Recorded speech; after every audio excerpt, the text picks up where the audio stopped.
Hi, in front of me is Motorola Moto G10 and today I would like to show you how you can download pictures from Instagram. Start by opening Play Store.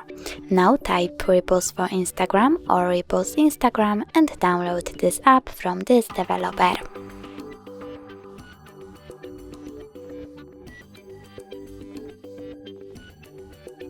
Now open it and go into your Instagram. Select the photo that you want to download, so for example that one, and click at the three dots at the top right corner of it. Choose Share To, tap on Repost App, and go back to it.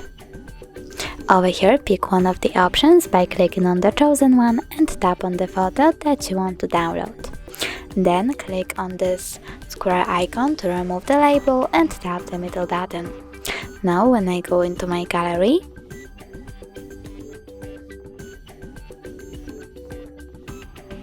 I can see that my picture was successfully downloaded. Thanks so much for watching. If you enjoyed this video, don't forget to leave a like, comment and subscribe. Bye!